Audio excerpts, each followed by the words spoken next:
Hey, what's going on, guys? Tom Morkis here, and welcome back to another broadcast of In the Trenches, where I interview today's top experts and thought leaders and extract practical insights you can apply to your own creative projects, business, or whatever it is you're doing. Quick shout out to 5-star reviewer GTM. Quote, I love this podcast. Educational, entertaining conversations with people who are in the trenches building what they love and contribute to the world. End quote. GT, you get it, my man, or my lady. So thank you for the review. Shoot me an email at tom@tommorkis.com and I'll ship you a signed copy of The Art of Instigating. By the way, if you guys are listening to this right now, a new batch of copies just came in, so I have at least 20 more copies of The Art of Instigating that I can sign and send out to those who are interested. If you want a book, do something awesome and just let me know about it. An example of something awesome might be something like writing an honest 5-star review for this podcast. Just go to tommorkis.com/iTunes, leave a review, and then shoot me an email, tom@tommorkis.com. And I'll see what I can do to get that sent out to you. Only promises are for sure for people who are located in the US. But if you're outside of the continental United States, I'll see what I can do, okay? So definitely reach out still. Speaking of awesome things, today I sit down with David Hassel. David is a business columnist and speaker and is co-founder and CEO of 15Five. He and his team have developed industry-leading people management software to drive high performance for over 2,000 customers via a suite of features including weekly check-ins, OKR tracking, one-on-ones, and much more. While at 15Five, David created the science-inspired best self-management methodology that helps leaders and managers address the hidden factors that stimulate sustainable growth and development. Things like intrinsic motivation, positivity, and psychological safety in the workplace. David and the team practice best self-management and use 15Five internally, which they credit with their near zero attrition, rapid growth, and awards like Inc.'s Best Place to Work and ranking number 3 on Glassdoor's Best Place to Work list for companies with fewer than 1,000 employees. I brought David on the call today to talk about the transition to and optimization of remote work. This conversation is geared at leaders, managers, and owners who now find themselves maybe thrust into a remote team on the fly or a remote management situation on the fly. We also cover some ground for those who are established with remote teams and how to improve that performance across the board. So it's not just for newbies or beginners. If you're already working online, well, we also talk about ways that you can kind of optimize your remote work and working with a team that's distributed across the world. So my big takeaway, performance is a constant process that requires time and attention. You can't ignore it, but in the end, it will be a net positive if you do it right. And it will not be just a drain. It will not just be an expense, which I think a lot of people do feel that way. I felt that way in the past. And I asked David a couple straight up questions about that, especially for small teams. It's like, how much time do you have to kind of put into this kind of thing when it doesn't seem like maybe a primary driver of growth? But as we kind of dissect it in the call and kind of break it down, you'll see that I think there's a lot of upside when you apply this correctly and you use levers that make it more automated and more scalable. So we get into all that in today's conversation. But before we get started, if you enjoyed today's call, if you enjoyed today's conversation, if you enjoyed the interview, please share on social, Facebook, Instagram, TikTok, whatever you are loving these days, share it. And also, please leave a rating review on iTunes. An honest 5-star review goes a long way to help spread the word. I don't have ads on this podcast, and your reviews help spread the word. So go to tommorkis.com/iTunes. That's tommorkis.com/iTunes, or search In the Trenches on Google or iTunes. Mine should pop up. It is the original. I think there's like dozens of other knockoff things with the same name, but In the Trenches with Tom Morkis, you should see it up there, and you can go ahead and leave a review. So thank you in advance for your support. Without further ado, let's get to today's interview. So David, let's kick off with a little bit of your backstory. How'd you get to what you're doing today? And I want to dive into 15Five and everything you're doing, but give us some context. How'd you get into kind of the business or entrepreneurial pursuits yourself? Yeah, that's a great question. I've been entrepreneurial most of my life. I think the one of the earliest seeds was I remember when I was in kind of middle school, 12 or 13 years old, my mom had given me this newspaper clipping from the New York Times that said, "Even a great idea is only an idea until you make it real." And I had that hanging on my mirror in my bedroom, and there was just this kind of spark of this idea that the way the world was, I didn't have to live inside the way the world was, that I could actually create things. And I did entrepreneurial things in high school and in college. But after college, I did get a job with a big consulting company in 1998. And I was bored to tears, frankly, in the job. I called the place I worked beige cubicle land. I was working in this windowless computer office from 9 in the morning till 7:30 at night, building insurance technology. I was a technologist, and despite 2 raises in 10 months, and certainly I was a high performer. I really was disenchanted, I think, with this particular path, and that burning entrepreneurial desire, coupled with the fact that it was late 1999, and there were opportunities for 23-year-old kids to go out and raise money and actually build something. Kind of propelled me into entrepreneurship earlier than I think I would have expected. And I started an ad tech company co-founded an ad tech company in New York City in late 1999, just months before the big bubble burst and dot-com crash. Ouch. And then kind of weathered that storm. Well, the good news was we had actually raised a bunch of money prior to that. Well, it wasn't a ton. It was $800,000. But, for me, that was a lot of money at the time. So we pivoted to this agency with proprietary technology. And I learned a ton about business at the time, how to actually build a team, how to run a company, and all the things about running a business. But I found myself about 6 or 7 years into that, feeling pretty dissatisfied and really unfulfilled. And at that point, I've been hearing a lot of different things. I've been working on myself and had learned about ideas like the unique ability from strategic coach, was this concept that we all have this unique set of areas that we are both talented, that we might have innate skills as well as passions, and when you find that intersection, there's the sweet spot where you can do work that is inherently fulfilling and energizing and all of that kind of stuff. So it had that philosophical orientation. And then I also met Simon Sinek, who's now become quite famous for his work, and that was a couple of years before his now famous TED Talk that he rose to prominence. Mm-hmm. And that concept of why, these two things together had me feeling like, okay, this isn't exactly the kind of work that I want to be doing, but I'm really glad that I learned how to grow and build a business. And at that time, I was feeling a little burned out. This was the end of probably 2005, and I'd just gotten into kite surfing at the time, which was pretty early on the curve of that, the evolution of that sport, 2004, 2005. And I decided, it was time to move on, and I started an adventure travel company in Brazil for kite surfers. And at the time, I kind of had this idea in my mind that, okay, if you're not fulfilled doing the thing, that isn't your passion, maybe you should follow your passion. And I like to joke now that, my first business was chasing the money, but there was no passion. My second business was chasing the passion, but there was no money.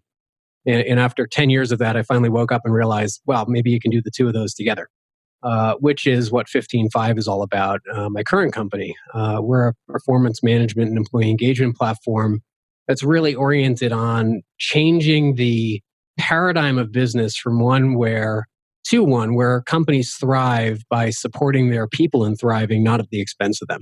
And how do you actually build cultures that bring out the best in people and create psychological safety and intrinsic motivation and a true win-win between employers and their employees, such that the people in the company get to do the best work of their lives and feel fulfilled in the process, and the company can be wildly successful. And that really drives me and has driven me over the last 10 years in building this company. Do you guys have a particular emphasis on remote work, or does it just happen that you built it remotely, so to speak? A little bit of both. So we consider ourselves a remote first company, and obviously in this time of COVID, even though we had probably 50% of our employees working from offices, we didn't miss a beat when everybody went remote because, we built the infrastructure, and I had actually built 15Five as a tool to manage remote workers for myself because I'm a remote CEO.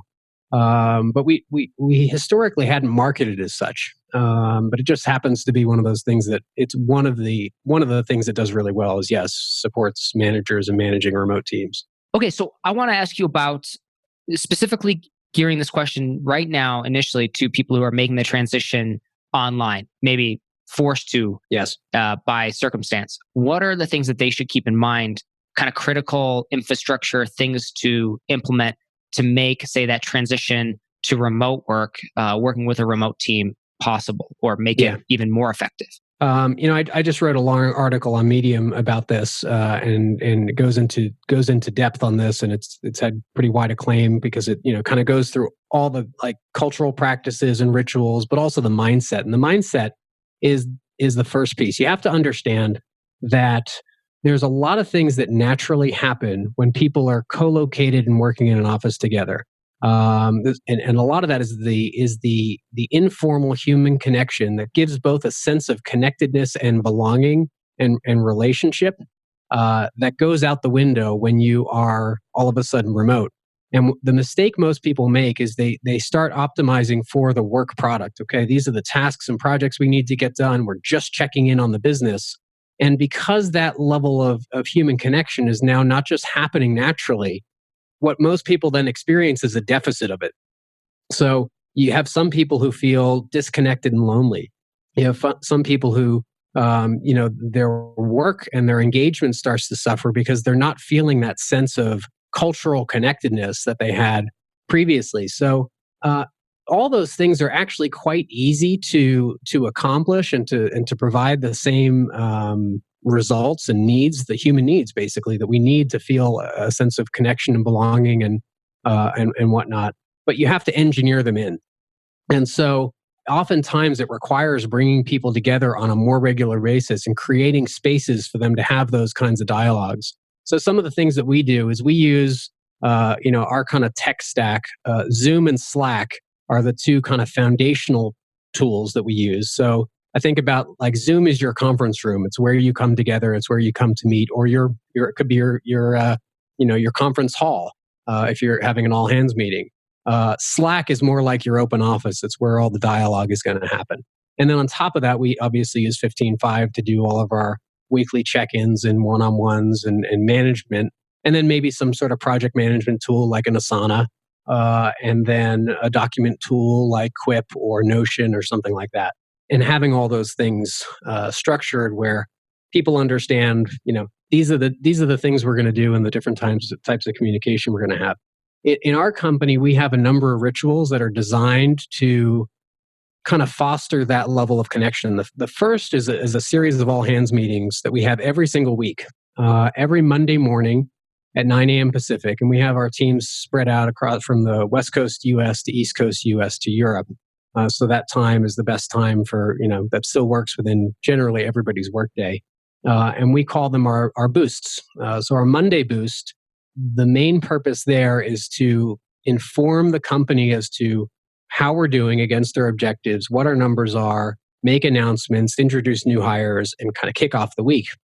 But what we actually do as a point of, kind of shared connection at the outset is we do a practice called Gratitude Monday. So our Chief Culture Officer, Shane Metcalf, will pose something for us to consider together and put our attention on. And this, links to the science of positive psychology and the importance of gratitude and kind of shared practice, because we tend to have a negativity bias. We tend to go into, left to our own devices. We're going to be focused on what's wrong and not what's right. And there's actually a lot of science that shows that leaves you in a negative state in terms of your ability to perform. So as a company, we practice this together. So it's individually beneficial, but it's also, a bonding experience. And it could be anything completely mundane from, like running water to white blood cells or, whatever it might be, things that we generally might take for granted. And he shares for a minute or two. People will then, if they're in an office, they'll turn to each other and share for a minute. Or now that we're all on Zoom, we'll do breakout rooms, or people will post in our gratitude channel on Slack. And it's just a 2-minute ritual that we do every Monday. So on Wednesdays, we do another practice where we tend to go more in depth. We have different departments are able to present on the status of their progress, whether it's the revenue organization or it's marketing or product. They might give a longer update on a Wednesday, but it's preceded by a 5-minute guided meditation by someone in the company who takes this on for 4 weeks or for each month. And then at the end of the month, they'll pass it on to somebody else, the meditation master, and they'll guide the entire company through a 5-minute meditation. And again, it's just we're promoting mindfulness, we're promoting this kind of shared sense of like we're all in this together. And then the thing we do on Friday is unique in that it doesn't, from the outside, have a clear business purpose, but we call it Question Friday. And again, one person in the company has chosen to be the question master for a month. And they'll come on the Zoom, and we've been doing this since we were 5 people, and now we're over 200. They'll come on the Zoom, they'll pose a question that's personal in nature. It may be, what was a dream you had as, when you were younger that you gave up as you got older, or, just something that would be an interesting topic for you to learn about other people in the company. And then we push a button, you get into a random breakout group of 10 of your peers, and you go around and share this. And so we have a moment to connect with other people in the organization and learn about each other. And, there are things that I'm still learning about my co-founders 10 years in that I would never have known. And these are the things that might just naturally happen if we were actually together in an office. And so we're engineering these points of connection and ritualizing them so that we have this shared experience, this sense of shared humanity, which is really critical. And then on Slack, we have different channels. So we have a working on channel where people can post, here's what I'm working on, or here's some great news, or here's a big accomplishment. We have a water cooler channel where people post, things they're seeing online or messages of support in this crazy time that we're in, and gives people space to connect on a human level. There's a number of, we have lots and lots of business-oriented channels. We have channels, private channel for our leadership team, public channels for different departments that are, we want to have more open, like marketing and product and support and things like that. But then there's also a number of personal channels, like Parents of 15-5, where the parents are coming to talk and share about homeschooling practices during this time we're all at home. Pets of 15-5, where people are, kind of sharing about their pets and things like that. But, again, it's like creating the space for people to connect, I think, is a really, really key thing. The other thing is, it's also important, because we're not having that by default human interaction, to change the way that you're doing meetings. So when we get on a meeting, my whole leadership team on Monday mornings, or any meeting, frankly, we take a moment at the beginning to do some sort of emotional check-in. We'll ask people to rate how they're feeling on a scale of 1 to 10. We call it your energetic presence. And you might say, like, oh, I'm a 9 right now. I had a great weekend. It's been a good morning. Or I might come in and say, wow, I'm a 4 right now. I got up this morning and my son was sick and had this whole thing. And, whatever it is, it allows us to kind of voice what's going on for us, where our mental and psychic and emotional state is before we get into the meeting. Because otherwise, what we find happens is people are preoccupied with whatever was happening beforehand. We don't know where everybody's at. There isn't this sense of empathy. And then if someone's not feeling great, they're kind of in the meeting trying to hide it and put on a front. And instead, when we can let our guard down and we can just kind of come as we are, share what's really up for us, there's a sense of both connection and empathy that comes forth, and presence, because now people are able to go into the meeting with a greater sense of presence, because they've been able to voice whatever they're holding or whatever's on their mind and let that go so that you can be fully here. So those are a few of the, few of the practices that we do. Do you have set like hard and fast hours that people have, like shifts in terms of remote work? Because some of the things that, like, I guess I'm also thinking in terms of distribution. So some of those things seem like things that people could practically implement, like a stand-up meeting, Yes. The weekly meeting, like those kind of things. Yep. As far as things like in terms of like organizing around it, I know this is a surprise. Like, I've been working online for so long, it's just natural to me. Right. But I know people going into it, it's like you're used to like a 9 to 5 or something like that, or maybe even with your employees. What are your thoughts on that in terms of distributed workforce? And do you have any kind of requirement that like they be immediately accessible via Slack, or what? How do you kind of I guess mold that or configure that? Whenever you have somebody who is in a creative role, and that could be anything from software engineering to writing, where the flow state is really critical for them to do high quality work, they need to be in a distraction-free space, which is actually why I think distributed software engineering teams is actually a great practice, because the individual engineers have a lot of control over their environment. So we don't require people to be uber responsive on Slack. We ask people to take whatever they need, turn off their distractions to be able to get into the zone for periods of time, and then come up for air and then check in. And so I think the key there is whatever you need for your company, you need to come up with the guidelines and be clear about the agreements and guidelines. For certain roles like customer support, we might promise our customers that we have certain hours we're available. So those people need to work in shifts to make sure that all the hours we promise are covered. For certain teams that are distributed across time zones, for example, our VP of design works with our VP of product is based in the Netherlands, works with our VP of product management and our CTO who are based in New York City. And then they have some designers in the Bay Area. And so there's a lot of overlap in terms of the time zones. When it's 9 a.m. in San Francisco, it's already 6 p.m. in Europe. And so for teams that have wide geographic distribution, typically what happens is those teams will agree on some set of hours that are overlapping. So those Bay Area designers might start working at 7 a.m. And the folks, the engineering teams, that they might be sharing a squad with some engineers that are in Europe. Like they may work until 8 p.m., for example, so that they have a certain number of hours that overlap. And we let teams work that out on their own.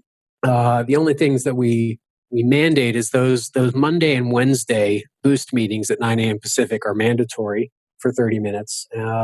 And aside from that, we let people, unless they're in a role that, again, like customer support, where we have certain hours that are required, we let them work it out with their teams to decide what working hours and ranges so that we can work well together. Yeah. With the so I'm kind of curious on the team meeting front. You had kind of gone over it, and you said how some of the ways you kind of introduced it. What about, so some of this seems like, yes, like I get it, but then I also wonder, and maybe these are just excuses, how a smaller company integrates this, how a startup integrates this.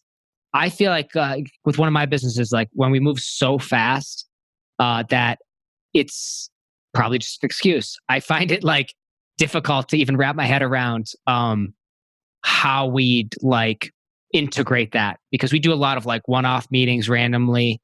We have people kind of distributed around the world too. Yes. And I just wonder, like, but I'm not big enough yet where I have like a full-time, say, like HR person or manager or somebody that could, integrate this for me. You see what I'm saying? So I think there's like a no man's land for this, where people like the idea, but feel like maybe it's too big for them to accomplish. What do you have any thoughts on that? And what do you mean by integrate that? I mean, some of these practices. Yeah, like, and maybe it's because I was looking at your website. So, and beyond just what you're talking about, and just thinking about how you run your organization, right? Based on kind of what I read about it. And so I know you guys do like, whether it's like some of the stuff like check-ins and like the different goals and stuff like that, the one-on-ones. Yeah. So all of a sudden it can kind of feel like, wow, that's a lot to bite off. Like, do I have the capacity to try to kind of build a culture around my remote work when it's like I have so much work to do? I just feel like that's going to be yeah. Here's how I think about it. So I mean, we started doing a lot of these things when we were even just 3 people, 5 people, 10 people.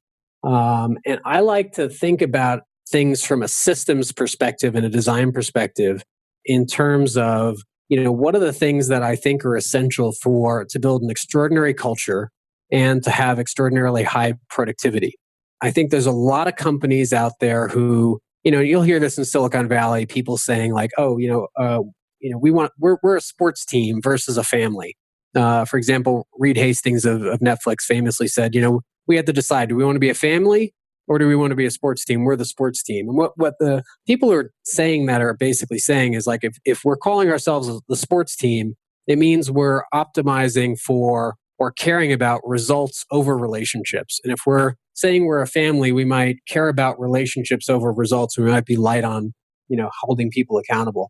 Like I said, we believe that, this is a false choice, that you can care about both high performance and high care of people and culture. And at 15.5, we've won a ton of awards. We won number 3 on Glassdoor, of all companies on Glassdoor with under 1,000 employees, even though about 50% of our employees work from home. We built an extraordinary culture despite the fact that people aren't physically connected, and a high performing culture as well. We've been, there's a number of factors that, we've driven very, very high performance in the company relative to the amount of cash that we've invested in the company and burned, and et cetera. And so when I think about doing that, and those are are my intentions, I think about what are the things that just need to happen consistently and reliably over time. And then I ritualize those. I put those in place. I design them once. So you were getting into it. You were just going into, so how, and I'm really kind of curious about this, how you design a ritual, then implement it. And then it can run, I don't know, without you or without you having, I feel like part of my fear too, or even I see it myself, but I know from the number of entrepreneurs, business owners I know and conversate with, and like the idea of like pushing, like, oh, is this just a new rock I have to push up a hill? And so, yeah. So if you want to take it from there. Yeah, well, I think about these things in terms of individual and organizational habits. Once sometimes putting a new ritual in place or a new habit in place requires some energy. You have to stop what you're doing, your normal way of doing business. You have to think about, what are the outcomes I want to optimize for, et cetera, and then design something, put it in place. You've got to get buy-in from people, and usually there's like a 1, 2, or 3 week period during which it's new or different or uncomfortable. But then once it becomes a habit, you're just basically guaranteed that the right things are going to happen. So, for example, with a weekly check in, you're guaranteed that your managers are going to be having the right conversations reliably and consistently, even if they can't meet face to face every single week. Managers are going to be informed on how their people are feeling, what challenges they're facing, what their successes are. Your employees who are doing check-ins, they're reflecting on their week. They're looking at what's working. They're looking at what's not working. They're giving their peers peer appreciation. They're getting their own feedback. Because again, when I talked about the fact that we have a negativity bias, it's built into our psychology. Typically, oftentimes you may have had this experience. You finish a week and you're like, wow, I feel like I didn't get anything done.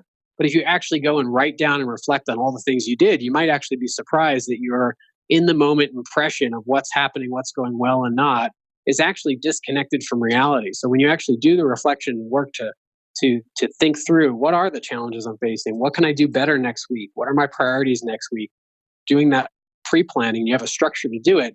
What happens is you actually do much better work. So if you can create a structure that people just do it in a super lightweight fashion, you're guaranteeing that your employees are continuing to focus on and improve their productivity. Your managers are consistently informed. That leads into very, very, already pre-populated, easy to do one-on-ones, which is also a key manager practice for high-performing teams. So again, you put these things into place. One, there might be a 1 or 2 or 3 week kind of adjustment period, and then it's like set it and forget it. Like your company's just going to run much better for the next 1 to 5 years. Same thing goes for, all right, if we're a remote and distributed team, and I need to have a team that really feels connected with a lot of psychological safety and trust, because that's the foundation of high performance. How do I engineer psychological safety? So as a leader, you have to show up more. Your people can't physically see you. So doing all hands meetings on Zoom with video on a frequent basis, not just once a quarter, but literally for a few minutes every week, gives you a chance to actually have that connection for your people to hear you, feel you, see you, to understand, like you're one person told me, as a CEO, you're the chief emotional officer. So your ability to kind of communicate confidence in, even in the midst of a storm, and to, in the midst of a crisis, to communicate like, here's where we're going, here's what's happening, being transparent, allows people to kind of relax a little bit into your leadership. And so having that consistency, and again, by having it on the calendar every Monday morning, I don't even have to think about it. I just show up and, I prepare and I get on and I speak. And so again, I like to think about, what are all the things I can automate in terms of organizational or individual habits and practices and rituals that are just going to guarantee that we're going to have the results that we need in terms of high performance, high empathy, high care, high psychological safety, high intrinsic motivation, all of that. And so that's really where it comes from, thinking behind it. Hey, can you give a quick overview of 15.5, like specifically how it works with companies? Like, and I believe that's part of what you guys do provide, are some of those kind of exactly tools and resources to help streamline that process. So just to give us some context, maybe some of the things we talked about, like some of the ways your guys' software or what you do kind of could fit in, and some of these things that you'd be able to implement. I know there's probably a ton to highlight, but maybe one or two things. Yeah, no, really quick. So first and foremost, 15.5 is a manager effectiveness tool. We talk about, the outcome being high performing, highly engaged, high performing teams is what we're trying to do. And we do that through, creating an environment that really brings out the best in your people. And we leverage a lot of science and social science research and positive psychology, which informs the product. And the first thing that 15.5 does, and where the name came from, is it facilitates something called a weekly check-in between every manager in your company and your direct reports. So for me personally, I'm a remote CEO in Arizona. I have 10 people on our leadership team. I've got one in Washington State, a couple in the Bay Area, one in Boston, one in Raleigh, North Carolina, two in New York City now, one in the Netherlands. for me to be informed as to what are all the issues going on with my leadership team, you would think is a pretty challenging process. Instead, what happens is they fill out this weekly check-in on a Thursday or Friday. It starts with how are you feeling about your work on a scale of 1 to 5. They can add some commentary. Here's the priorities that I said I was going to do last week and what actually got done. Here are my priorities for next week. Here's what's going well. Here are the challenges I'm facing. And then they get to give high fives to their team and their peers. So I get to log in on a Sunday night or Monday morning in, literally 5 minutes a person. So in less than an hour, I'm up to date on 10 people's lives. I've engaged in asynchronous dialogue. I'm asking about their challenges. I'm looping other people in to have a dialogue to potentially solve them. I'm seeing all the high fives they gave to their team and that their team gave to them. So I get a sense of like how they're being seen as leaders and what's going on. So I have this incredible dashboard of visibility into what's happening. And as I do that, I can flag things, maybe 10% of things that I want to now talk about live in our next one-on-one, which I do every other week. So it tees up a one-on-one agenda so that when I get on the phone with our VP of product management, I've got the list of 5 things that we're going to talk about. And so that's kind of the core of the products, is that weekly check-in. And then what we also do is we layer in objectives and key results, or your OKRs. Some companies follow the Rockefeller habits, or a book called Traction, the entrepreneurial operating system.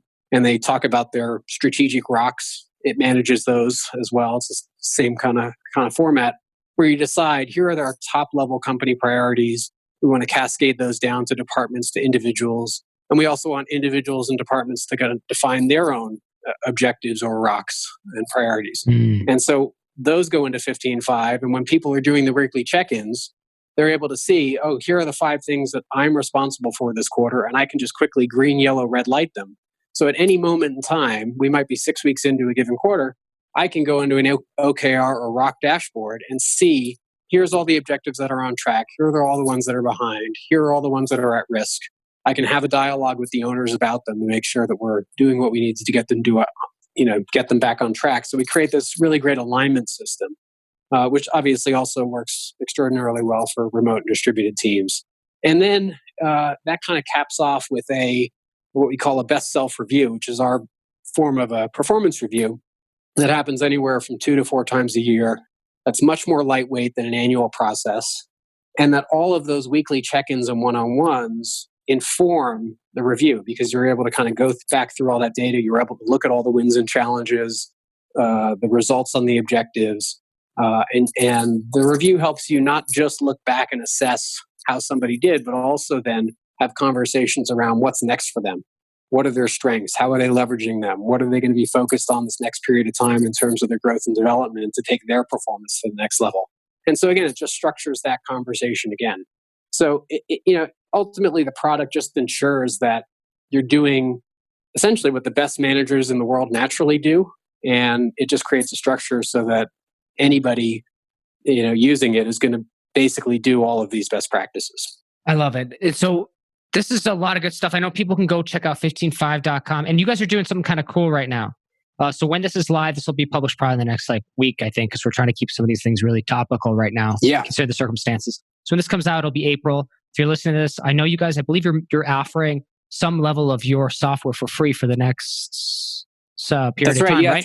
Through June 15th. We recognize that a lot of people are struggling right now, and especially with this move to remote. I mean, we're blessed in that we've been doing this for 10 years, and we know how to run distributed teams and remote teams. But it can be a real challenge when you're doing that for the first time, having that sense of disconnection, not knowing how to stay informed and continue the right dialogue. So we're for teams of up to 50, you can get 15.5 free until June 15th as kind of our way to support the community. Awesome. And we've also got a great podcast where we've talked on a lot of these topics. And if you there's also a Medium article. If you search on Medium, there's it's titled "CEOs and Leaders." Here's how to prepare for an extended period of remote work.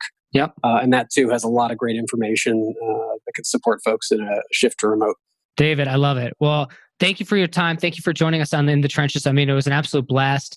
And thank you for just sharing your wisdom and advice with us today. I think everyone's going to really appreciate this. And I can't think of what better timing. So I really appreciate you taking the time to do this with us today. Absolutely. It was great. Thanks for having me. And that wraps up another broadcast of In the Trenches.